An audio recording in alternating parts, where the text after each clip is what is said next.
महान पुस्तक। राजा कृष्णदेव राय के दरबार में अक्सर ज्ञानी विद्वान पंडितों के मध्य विभिन्न विषयों पर चर्चा हुआ करता था। समय समय पर विभिन्न राज्यों से भी विद्वान पुरुष दरबार में आते और अपने ज्ञान का परिचय देते थे। राजा भी उनके आवभगत और सम्मान में कोई कसर नहीं छोड़ते थे। एक बार एक व्यक्ति राजा कृष्णदेव राय के दरबार में उपस्थित हुआ। वह स्वयं को महान ज्ञाता और विद्वान दर्शा रहा था। उसका अहंकार उसकी बातों से झलक रहा था। उसने स्वयं के बारे में खूब बढ़ा चढ़ाकर बातें की।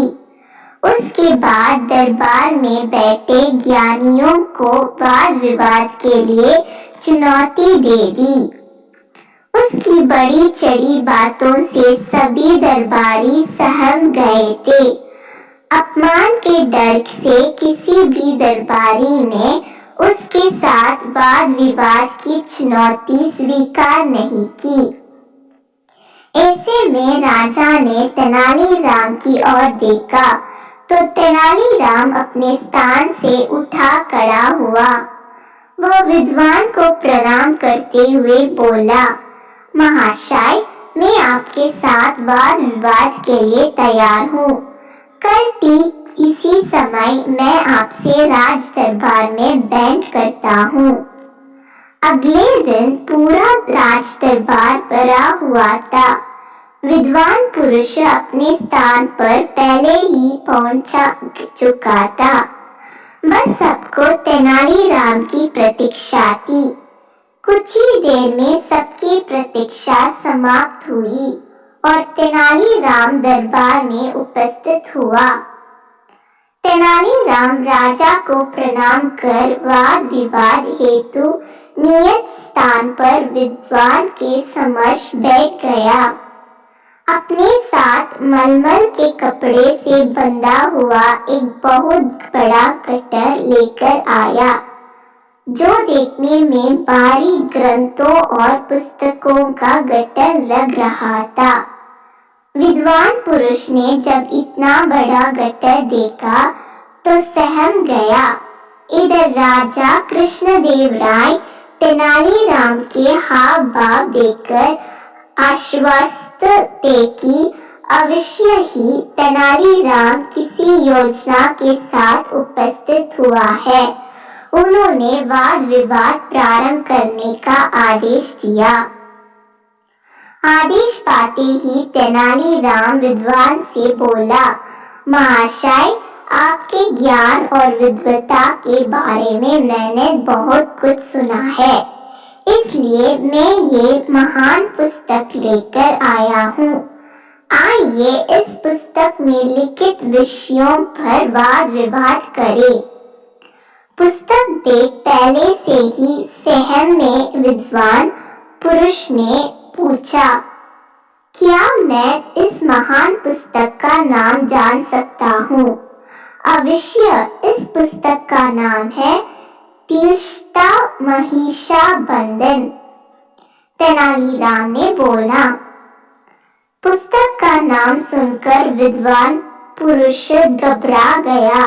उसने पहले कभी उस पुस्तक का नाम नहीं सुना था। वह सोचने लगा कि इस पुस्तक का तो मैंने नाम तक नहीं सुना है। इस पर लिखित विषयों पर मैं कैसे चर्चा कर पाऊंगा? वह तेनालीराम से बोला, यह तो बहुत उच्च कोटि की पुस्तक प्रतीत होती है। इस पर चर्चा करने मुझे बहुत प्रसन्नता होगी, किंतु आज मेरा स्वास्थ्य ठीक नहीं है। ऐसे गहन विषयों पर चर्चा हेतु मन मस्तिष्क के साथ साथ सेहत भी दुरुस्त होनी आवश्यकता है। मैं आज आराम करता हूँ। कल इस पुस्तक पर स्वस्थ मन मस्तिष्क से चर्चा करेंगे। तेनालीराम मान गया। अगले दिन वह नियत समय पर अपना गट्टर लिए पुनः राज दरबार में पहुंचा, किंतु विद्वान पुरुष का कोई अता पता नहीं था। बहुत देर प्रतीक्षा करने के बाद भी वह उपस्थित नहीं हुआ।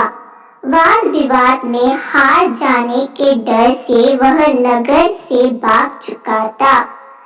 राजा सहित सभी दरबारी चकित थे कि ऐसी कौन सी पुस्तक तेनालीराम ले आया जिसके डर से स्वयं को महान ज्ञाता बताने वाला भाग गया। राजा ने पूछा, तेनाली बताओ तो सही, ये कौन सी महान पुस्तक है? मैंने भी आज से पहले कभी इस पुस्तक का नाम नहीं सुना है।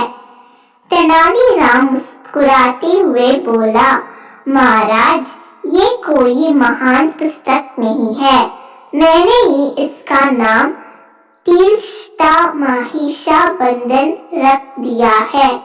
इसका अर्थ तो बताओ तेनाली। राजा बोले, महाराज तीक्ष्णता का अर्थ है शीशा की सूखी लकड़ियां, महिषाबंधन का अर्थ है भैंसों को बांधने की रस्सी। इस गट्टर में वास्तव में शीशाम को सूखी लकड़ियां हैं जो भैंसों को बांधने वाले रस्सी से बंधी हुई है। मैंने इसे मलमल के कपड़े में कुछ इस तरह लपेट कर ले आया था कि देखने में यह पुस्तक जैसे लगे। तेनालीराम मुस्कुराते हुए बोला। तेनालीराम की बात सुनकर राजा सहित सारे दरबारी हंस पड़े।